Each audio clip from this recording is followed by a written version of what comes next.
Hola, buenos días chicos. Más una vez estoy aquí para un vídeo en nuestro canal Todo es para usted.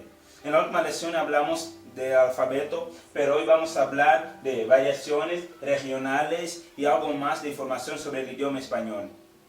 Entonces, olha, vamos me desculpar.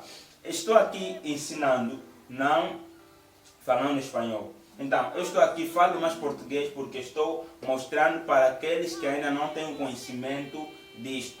Então, eu estou falando e haverá alguns vídeos que a gente vai conversando, vai falando mais espanhol. Já como esse é o início, então vou falar em português explicando, porque eu creio que assim será mais fácil na compreensão. Então, vamos falar sobre variações regionais, tal como prometi no vídeo passado, e algumas informações mais acerca do idioma espanhol. Então, no vídeo de hoje eu vou começar explicando pelas variações. Então, o espanhol tem se tornado cada vez mais uma língua muito estudada no mundo, uma língua de extrema importância. Então, o cálculo feito de falantes espanhóis tem sido muito confuso. O último cálculo feito era de 300 a 500 milhões de falantes a nível mundial. Então, já atualmente, ninguém ainda sabe quantas pessoas realmente têm esse idioma e falando este idioma, que é o espanhol. Então, as variações regionais têm surgido através deste idioma. Há muitas variações, em vários países falam este idioma de forma diferente. Alguns até misturam com seus dialetos. Então, vamos lá. Tal como na Argentina. Na Argentina, a letra J é pronunciada como a letra J do português. Já em outros países é pronunciada de uma outra forma. Na Espanha, a letra C, a sílaba C, e a letra C são pronunciadas interdentalmente. Interdentalmente quer dizer como? Colocando a língua nos dentes. Nos dentes de cima. Por exemplo, fi, fe. Então é pronunciado desta maneira. Se você aí em casa tentar fazer isso, vai notar que há alguma dificuldade. Por isso, há muita dificuldade em uma pessoa, um estrangeiro, estudando o idioma estrangeiro e ter aquela facilidade. Isso requer mais esforço. Então, quando a gente está estudando espanhol, a gente quer falar realmente tal como um nativo tem falado. Então, isto requer muito estudo, sabendo que o aprendizado está baseado sobre a compreensão, a leitura e a escrita. Então vamos lá estudar. Tendo conhecimento disso, vai ajudar muita gente, porque muitos têm se complicado tanto acerca disso. O espanhol não é um idioma muito difícil, não. Isso vai depender de ti. O mesmo aconteceu comigo. Já o B e o V, não há muita distinção nisto, porque ambos são pronunciados como se fosse a letra B. Vamos dizer B. Então, são pronunciados como se fosse a letra B. Já o LH, lá na Espanha, o duplo L é pronunciado como o LH. L. Vamos lá chegar até o México.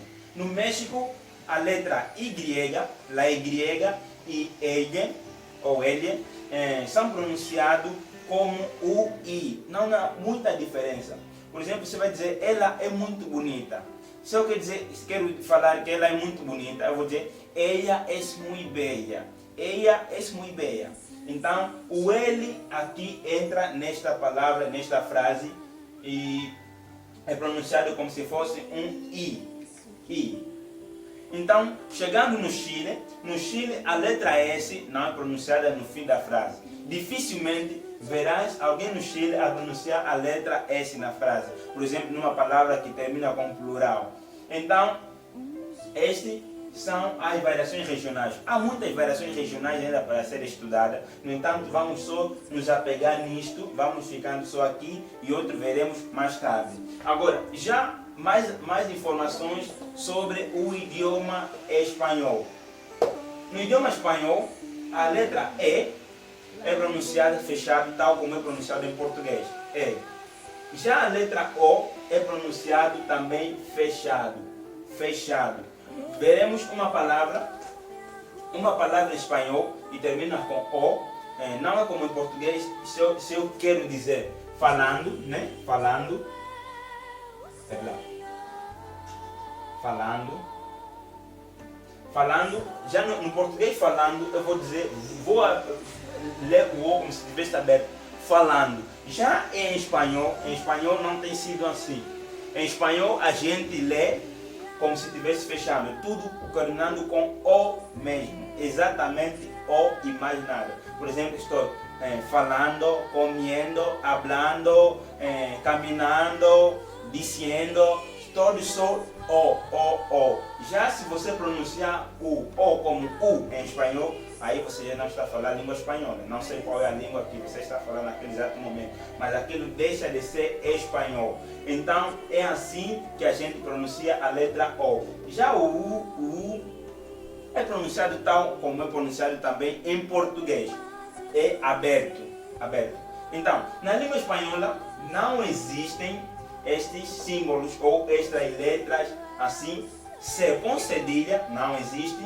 Duplo S também não existe. VR também não existe. Nunca haverão palavras escritas destas formas. NH não existe. LH também não existe. E a I também não existe. A letra I como conjunção numa determinada frase. Como conjunção numa determinada frase, a letra I é substituída pela letra Y. O Y vai aí juntar as palavras, ou sim, as palavras numa determinada frase. Por exemplo, essas todas letras que não existem, estas que não existem no alfabeto, ou quer dizer, na língua espanhola, elas são substituídas por essas que estão aqui embaixo. O Che, a letra Che, que é CH, L ou EY, como é pronunciado no México, EY, também é substituída pela letra N. A letra N substitui o NH. Por exemplo, se eu quiser escrever manhã, em espanhol vou escrever mañana. Então, esta letra N, NH, N, é que substitui o NH do português. Então, como por exemplo também o B, já que eu escrever palavra, então em português vai o VR, já em espanhol é BR, palavras, palavra, não palavra, não. Exatamente. Também nas reuniões duplo C, CT, MN, NN, ambas as consoantes são lidas da mesma forma, como se fosse uma só coisa. Por exemplo, temos aqui os exemplos: acción, ator, alunos, inato. Então, estas são as reuniões que são lidas da mesma forma como é lida em espanhol. Então, para hoje, essa é a nossa aula de hoje. Falamos sobre as variações regionais e creio que puderam entender alguma coisa. Então, para mais vídeos, publicarei ainda mais vídeos sobre o espanhol, assim utilizando métodos fáceis. Então, tenham uma boa tarde. Vou pedir para que se inscrevam no canal. Para mais informações, ativem o sininho e também compartilhem o vídeo. Busquem pessoas que querem realmente aprender espanhol, que querem saber alguma coisa sobre espanhol, porque é muito bom, é muito importante estudar línguas estrangeiras para a compreensão. Quando a gente está ouvindo uma música, assistindo um filme e vendo coisas mais em língua estrangeira, aí a gente não vai se preocupar por procurar a legenda, não. É muito bom ter alguma noção sobre uma língua estrangeira. Então, tenham um bom dia. Obrigado.